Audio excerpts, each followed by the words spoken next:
Have these conversations. Answer your children's questions. Don't be afraid to tackle the hard stuff.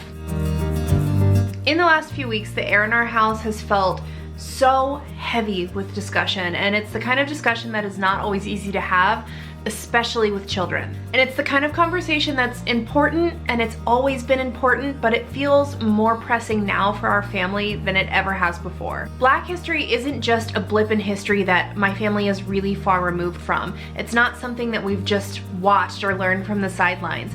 Black history is our history. I am a biracial mother. My dad is black, my mom is white, my grandparents are black, my aunts, uncles, my cousins are black. Black history is my history, which also makes it the history of my children. And as a biracial woman, as a mother, as a human being, it is my job to teach my children not only the significance of what's going on around us, what's going on in our current climate, but also teaching the really rich and sometimes hard to digest history that is Black history, that is our history. You know, in the last few weeks, I have really struggled to find the words to teach my children, to help them understand what is going on and how incredibly important it is to understand what's happening in the world around them, what's happening to people in the world around them, what is happening to Black people in the world around them. I've really struggled to find the right words, particularly for my 6-year-old, who is hyper aware of her world and the people in the world and the emotions of the people in the world. Some might even call her an empath. And I've struggled to find the right words to talk to them in a way that is age appropriate and that won't devastate their sweet little hearts. As the mother tasked with raising good, kind, loving, accepting human beings, I have to talk about these things no matter how uncomfortable it makes me, no matter how uncomfortable it makes them.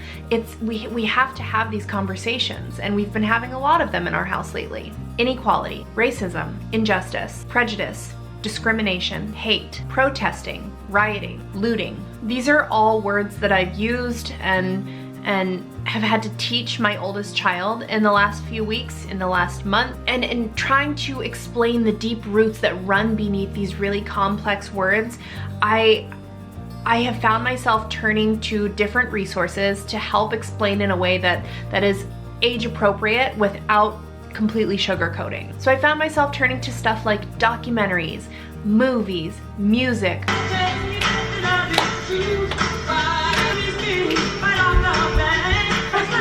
books, to really help particularly my oldest child wrap her developing mind around words that can feel so confusing and, to be honest, downright hurtful. We have scoured YouTube for videos on the civil rights. Books and the written word have held so much value in helping me teach Vivian, my oldest child, more about what is going on, about the civil rights, about important leaders of the civil rights movement, important figures from slavery. One of my favorite moments from our past school year, the one that we are wrapping up right now, was during our civil rights unit.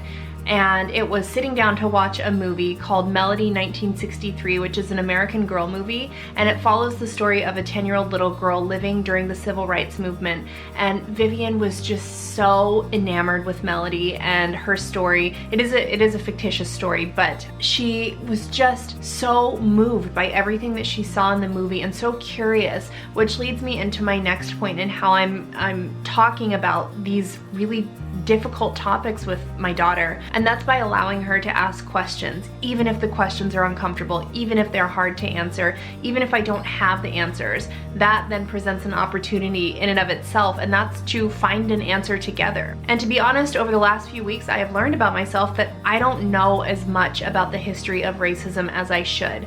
So I'm taking this opportunity to learn as well, and I think it's really good for her to see me learning. You know, I may be a biracial woman, but that doesn't mean that I know all there is to know about the history of injustice and racism and racial inequality. But we are also taking the time to learn what we as human beings, as neighbors, as friends, as daughters, as sisters, we are learning what we need to do to be part of the change. And I am a firm believer that change truly is rooted in what we do at home, in what we teach our children. What I can control is what I teach my children and how I teach my children to treat or not treat other people, no matter how different they seem, how different they look.